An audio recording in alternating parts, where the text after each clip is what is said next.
எல்லாருக்கும் வணக்கம். Cheese kitchen click பண்ணதுக்கு ரொம்ப நன்றி. இன்றைக்கி உருளைக்கிழங்கு வறுவல் தான் பார்க்க போகிறோம். இது கொஞ்சம் வித்தியாசமான உருளைக்கிழங்கு வறுவல். இப்படி செஞ்சு பாருங்கள், கண்டிப்பாக ஒன்று கூட மிஞ்சாத அவ்வளோ சூப்பராக இருக்கும். இது நல்ல ஸ்பைசியான வறுவல். இதை எப்படி செய்கிறதுன்னு பார்க்குறதுக்கு முன்னாடி மறக்காமல் சப்ஸ்கிரைப் பண்ணுங்கள், லைக் பண்ணுங்கள், உங்கள் நண்பர்களுக்கும் ஷேர் பண்ணுங்கள். இப்போ வாங்க வீடியோக்குள்ளே போகலாம்.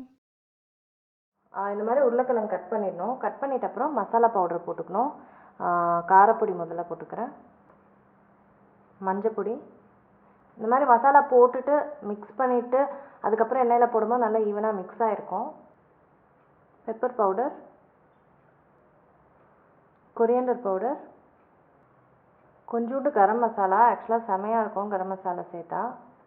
அப்புறம் உப்பு, கடைசியாக இஞ்சி பூண்டு விழுது. இப்போ இது எல்லாத்தையும் கலந்து விட்டுக்கிறேன்.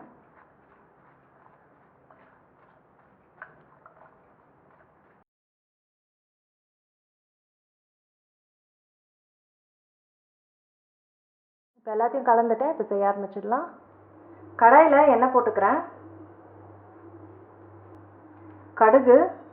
கடுகு பொரிஞ்சப்புறம் தான் அடுத்த பொருள்லாம் போட ஆரம்பிக்கணும். கடுகு வெடிக்க ஆரம்பிச்சிருச்சு. கடலைப்பருப்பு போட்டுக்கிறேன், கருவேப்பிலை, கொஞ்சம் பெருங்காயத்தூள், அப்புறம் இந்த பொட்டேட்டோலாம் சேர்த்துக்கலாம்.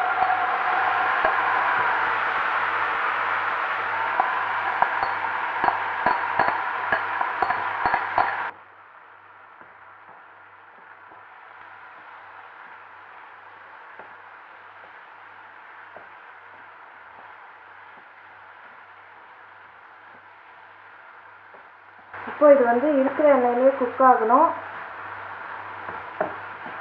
தண்ணிலாம் எதுவும் போட்டுறாதீங்க. பொட்டேட்டோ வறுவல் முடிஞ்சிருச்சு. நல்லா சூப்பராக வந்திருக்கு பாருங்கள். அவ்வளோதாங்க, உருளைக்கிழங்கு வறுவல் முடிஞ்சிருச்சு. இந்த காரசாரமான மசாலா உருளைக்கிழங்கு வறுவல் செம்ம டேஸ்ட்டாக இருக்கும். கண்டிப்பாக ட்ரை பண்ணி பாருங்கள். நான் உங்களை சீக்கிரமாக அடுத்த வீடியோவில் சந்திக்கிறேன். வணக்கம். இருங்க, எங்கே போகிறீங்க?